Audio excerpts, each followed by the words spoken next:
have a terrific guest this morning with us, Dr. James. Dr. James, welcome to Parenting Matters once again. Thank you so much for having me. I am excited to have you this morning. I heard some good news about you. Well, I hope it was good. It was very good. It was very good. You are now the school counselor of the year. I am. Yes, ma'am. Yes, ma'am. Thank you. Thank you so much. You are so welcome. Okay. This morning I just want to talk to you a little bit about school, returning to school. But first, I'd like for you to kind of tell us a little bit about yourself. Yeah. So I am Michael James. I am a school counselor by day.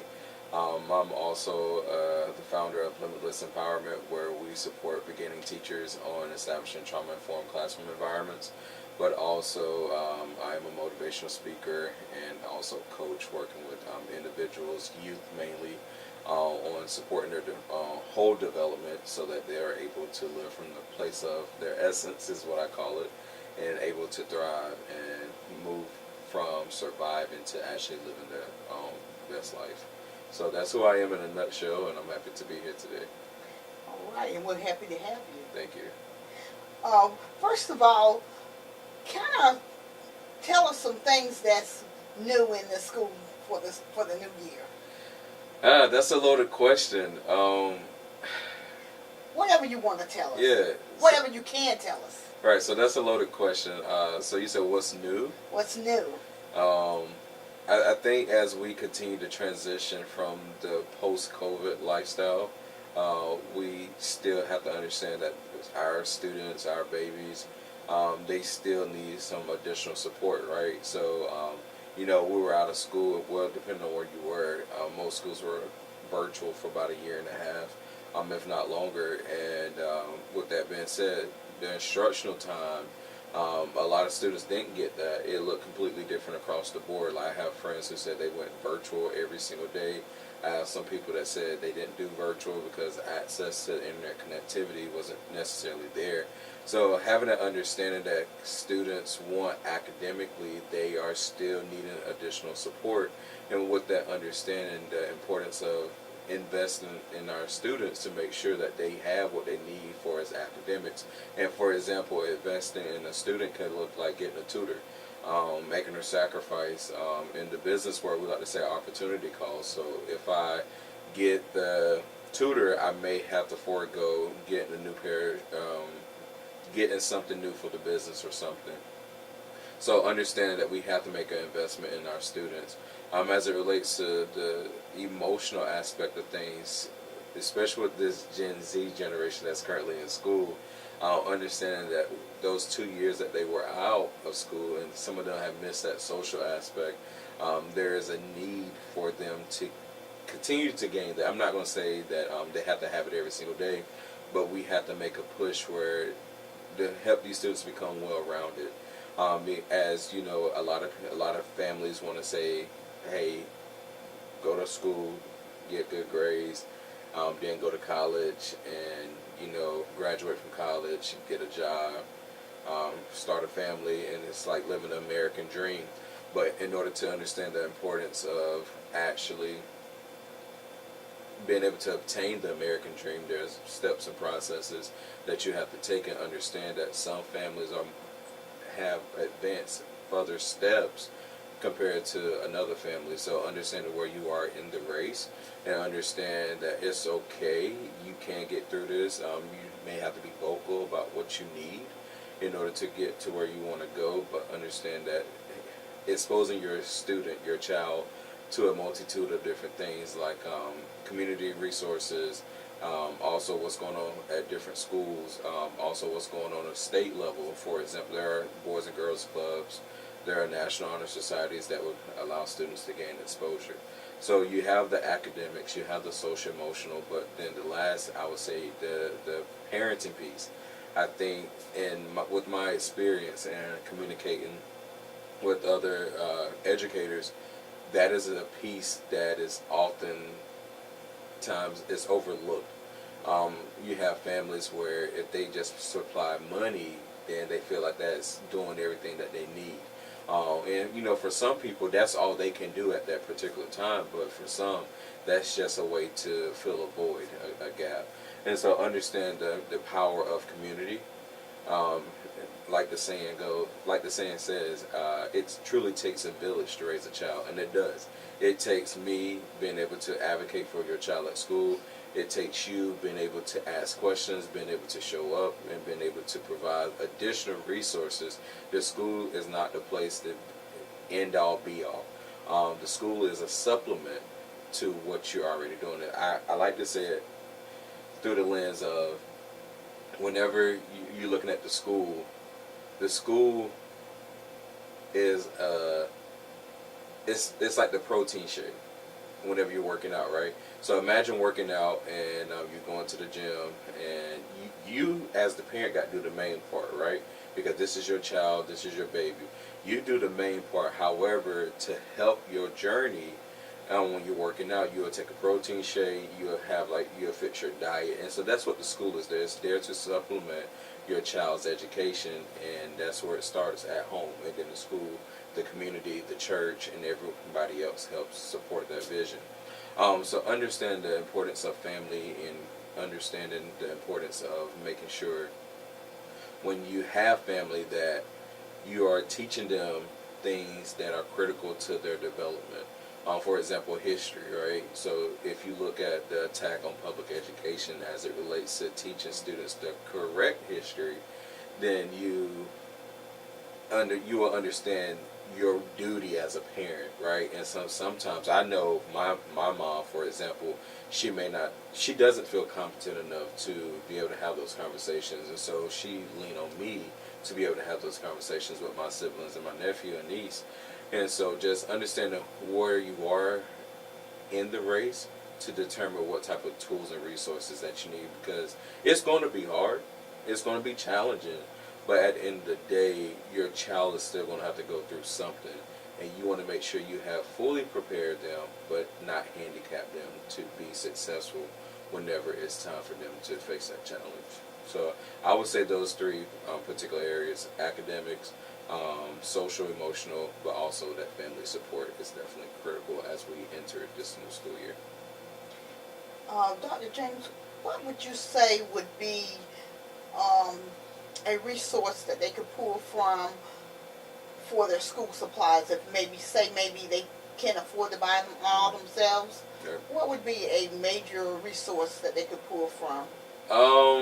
I would say before you can pull from any resource, you have to check yourself first, right? You have families and individuals who are yes, please give me all the free resources. You have the ones that take advantage of every single thing. And then you have the ones where their pride won't allow them to take advantage of anything because they don't want to feel like they're in a position of need. So I think first you have to start with ourselves. Like, where do you stand? Like I said, where do you stand in this situation? What is your mindset? What is your attitude about receiving free resources? And then once you check that and understand, okay, I'm accepting this because it's for my kids. It's not for me. It's for my kids. I'm accepting this not because I can't afford, but because it's supplementing my child's education. It's supplementing where I don't have to spend money. I can use that money to invest in a tutor. I can use that money to invest in a family vacation. And so once you have that mindset, then you're able to look at community resources. I know a lot of churches locally, they have like back to school drives. I know a lot of programs. I know there's a program in Warsaw called Brave, and they host like a back to school book bag drive. I know a lot of communities, they rally up and they create opportunity to supply just back to school materials for students that are going to school. So I would say utilize your social media, utilize Department of Social Services, not just for them to supply that, but to supply the information, right? Believe it or not, some Walmarts, they have like information, or they have like people have a table set up giving out stuff, depending on where you're located. But I think the best bet is to utilize social media to find that information, but also inquiring with your local churches, because I know many of them are looking to give back as it relates to school supplies. Okay. Um, Also, the dress code. Hmm. Is there going to be any changes in the dress code? Uh, that that that's another loaded question, right? Because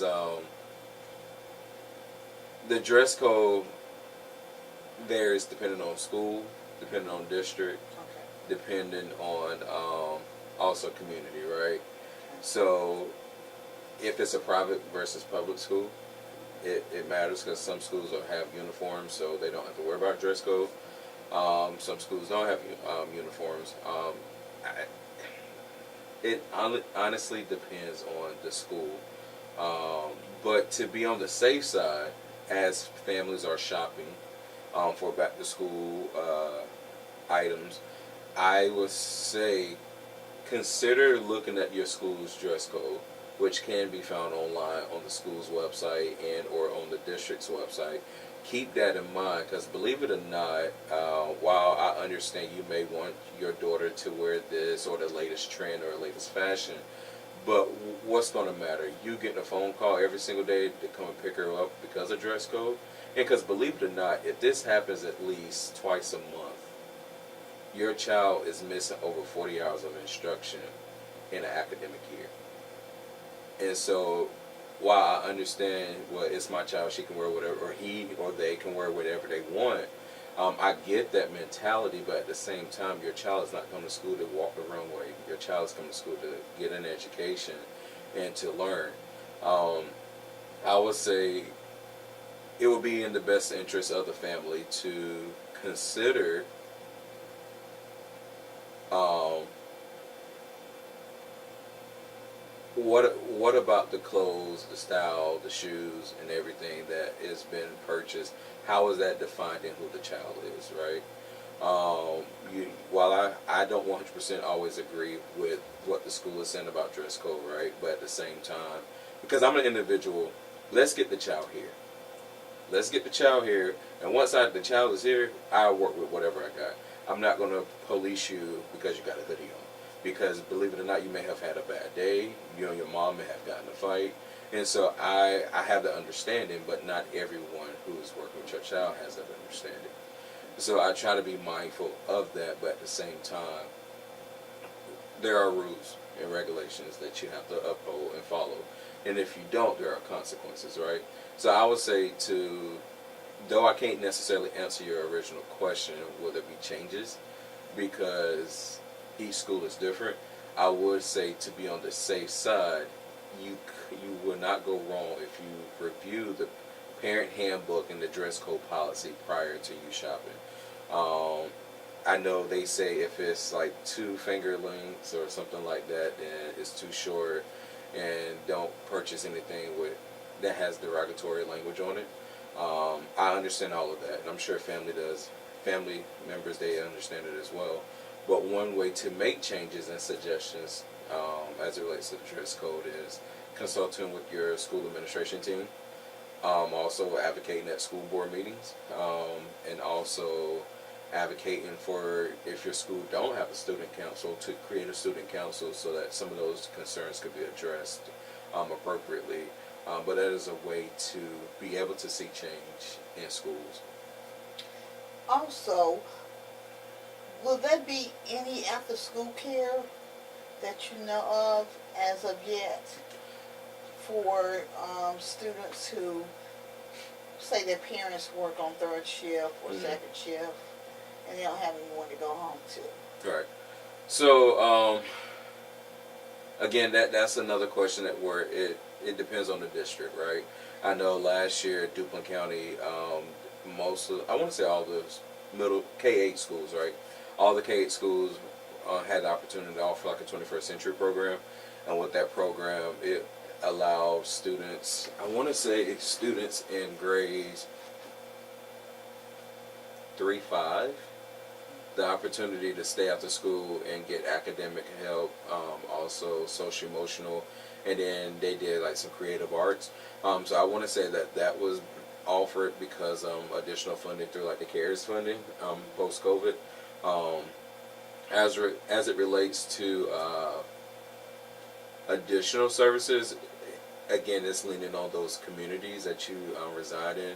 For example, like Wallace, I know they have a after school program where families can allow students to participate in like cheerleading, different athletic opportunities, and it just solely depends on the community that you live in. Again, to create that though, I will always strongly encourage families to create what you want in your communities by getting involved, advocating at town hall meetings, advocating during church meetings. And if you want change, you have to disrupt. You have to be a disruptor. Because sometimes it's not created because the people who are often sometimes in leadership, I'm not going to say they don't see a need for it, but it's not directly impacting them. So if it's not brought to their attention, that may not be their priority for practice at that moment. So not saying they don't care, because sometimes they do care, but there's so many other moving pieces. That's where their attention is focused on.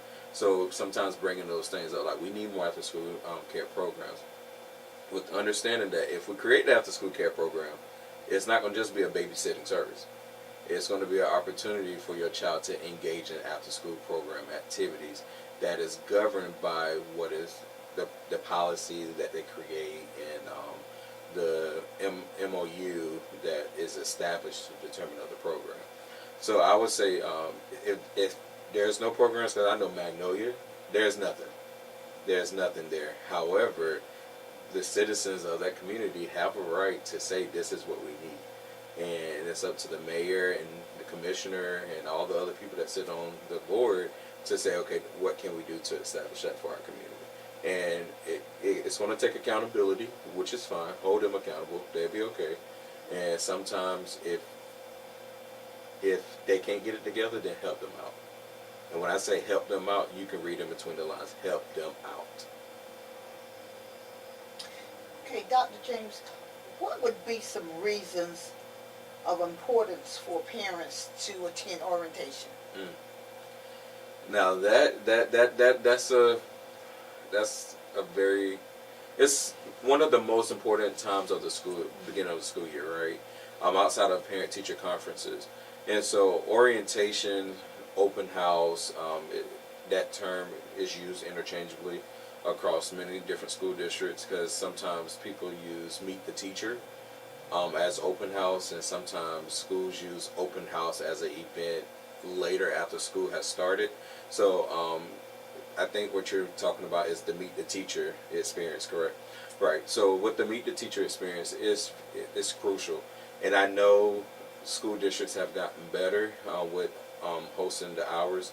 I think it used to be like from 12 to 7. Now I think it's between 4 and 6 p.m. And then they also have it established depending on the grade level. So check with your school to determine the time. But I think it's critical and it's important for families to get out and meet who's in the building, right? Because something that I don't like seeing is I haven't heard from you all school year, but we are in the 4th semester.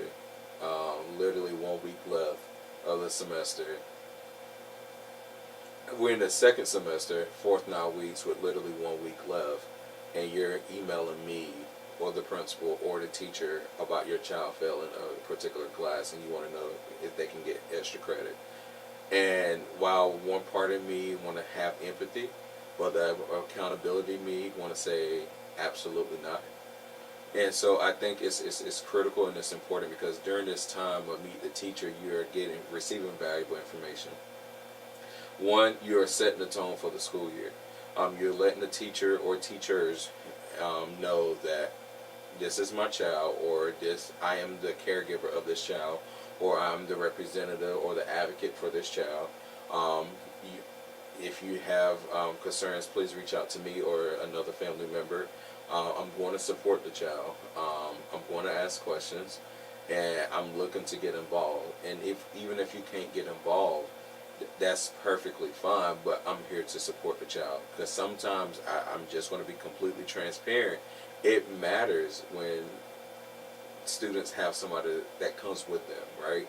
And it shows the teacher that, hey, okay, I remember little Tommy or whatever, and he had this, and sometimes I'm not gonna say it happens a lot, but it has happened, because it has happened to me, where it determines how they treat the child as well.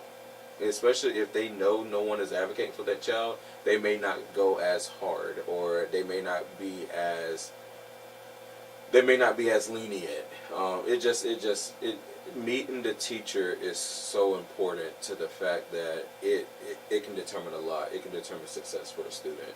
Not 100% success, but it can determine how the student is perceived. It has an ability to shape that. I will also add the fact that meeting the teacher, it also gives you the opportunity. Like they said in business, you may interview.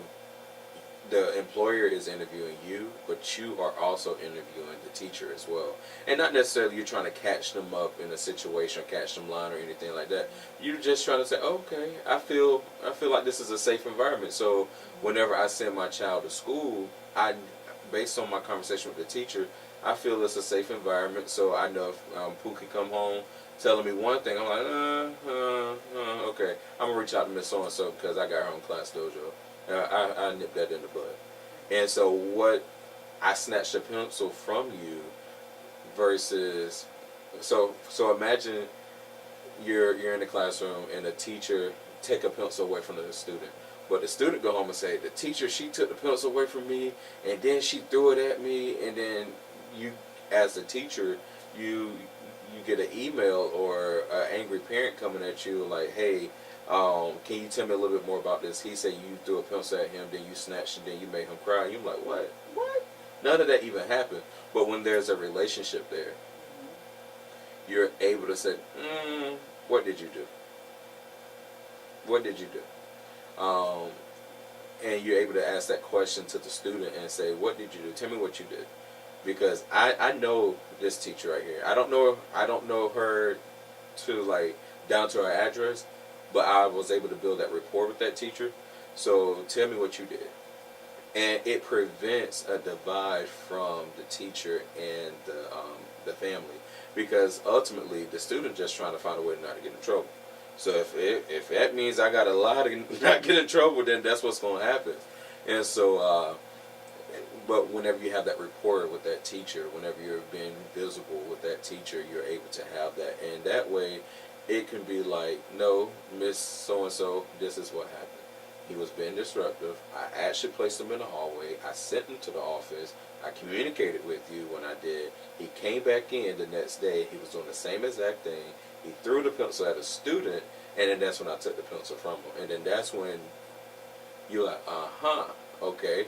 But if there's no rapport there, and if you immediately just come out to the school and saying, well, y'all wrong, and y'all racist, or y'all this, that, and the third, then it automatically creates a divide. Because believe it or not, teachers are humans. Leaders are humans. Everybody that works in education are human. And outside of the professional life, we have a personal life, right? And so, you may want us to be on this pedestal, but that's not who we are. We are professionals. We work to respect every individual.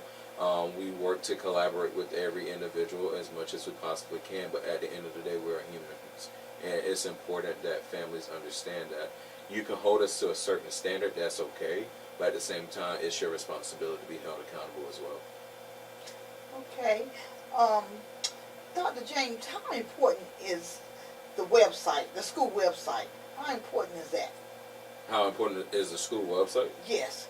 Checking in on the website every now and again to make sure that you have every detail that you need. Because your student might come home one day and say, okay, we're going to do this, we're going to do that, but you're not really getting what that student is saying. And you can't call the administrator right then and there. How important is it to check the website, the school's website that your child is attending? I think that's important. I'm 50-50 with that because I come from a place very rural where our internet connection is slower than molasses. But I think checking the internet, not the internet, checking the website is very important because it will provide latest updates, right? But I also think making sure families, as a responsibility on the education system, is making sure families have a multiple options to review the information that you're sharing, right? Before that reason, um, I think whenever you are, and can I also add, whenever not only just checking the website, but also checking Power School, also checking Class Dojo, Okay. also checking whatever other system that your school or learning system that your school uses. Excuse me. Also checking those. I think that's very important. I think you should get in the habit of checking that at least once a week, if not twice a week. The reason why I say once to twice a week is because there's always new information that's going on the website that it was also sent with your child. But between the teacher passing it out at the end of the day to the child walking through the hallway, making it to the school bus, and then making it in the house, it mysteriously gets thrown, I guess, in the lost and found somewhere because it hardly ever makes it home. So I've seen a lot of families say, "Well, I didn't know that. I didn't know that." I'm just like, "Well, we sent it home. We did a connect ed. We put it on the website." And I'm like, "No, I ain't get it." And then so now at the end of the day, it's just like, okay, so what do you say? What do you do? Okay, we're like, okay, how can we redefine that process, right? And so it's a responsibility on all parties. The school system to make sure it's visible, right? Whether you're sending it home, you're doing connect eds, you're placing it on the website, you put it on the marquee outside of the building. Um, the student to make sure that you're actually sending it home, right? But we know kids, right? So if they don't want you to know anything about it, they're not going to let you know anything about it. I remember going away, ripping up, and my referrals when I used to get written up in school, and actually saying, "Oh well, they said they'll give it to me tomorrow." I remember getting my report card, changing the grade on it, and put my teacher's initials. And so kids gonna be kids, but us adults, we have to make sure we do our part, and we have to check, we have to ask those questions. We can't be so busy, caught up doing what we as adults and family members have to do to maintain a daily lifestyle. But we have to stop and ask questions. We have to get involved because, believe it or not, it's the success of your child, no one else's. And so, if you want to take a lackadaisical approach, then by all means take that approach. But and at the end, your child is going to suffer. So, like I said, I think it's a four-way highway. Everyone has a part in making sure the communication is received, and also making sure you actually look at the communication because it's typically 9 out of 10 is there. You just got to take the initiative. Okay, Dr. James, explain to our parents the difference between Power School and the website. Yeah. So with Power School, what if this is viewed in North Carolina? Then most schools in North Carolina, if it's private, then they use something different. But most schools in North Carolina that are public or chartered, they use this system called Power School. And Power School is a student information system where it keeps track of the academic grades, it keeps track of the GPA, it keeps track of every identifying information on the student as it relates to their academics, but as it relates to their test scores. And so typically teachers, they get in the habit of grading at least once or twice a week, and then they upload that information in Power School. So that way, if little Johnny, Pookie, or Ray Ray, or some of them come up to you and they're like, you ask them like, "Hey, where's your report card?" And you're like, "Oh, well, we didn't get it yet." And then, okay, it came out last Thursday, FYI. But and it's 2 weeks later and they still haven't gotten the report card. You can get in the habit of just checking, pulling it up, going on the parent portal, and you can see their grades in real time. Which is very important. You can have most everybody have a smartphone. you can download the app and you can review that information. If you don't have a smartphone, you can still go on the website and download that information. And if you don't have access to internet connection, then you can always stay in contact with the teacher by calling the school. And the best way to communicate is via email. I always have a paper trail. I 100% believe that. Always have your paper trail. And but Power School, it is a helpful tool to be able to keep track of your students' academic performance, because that is one of the systems that teachers use to be able to record academic data. And the website, you said, compare. And so with the website, it's just general information. You can find out information about transportation. You can find out information about employment opportunities. If you're interested in working in the schools, you can volunteer. You are able to find out. My biggest one is policy.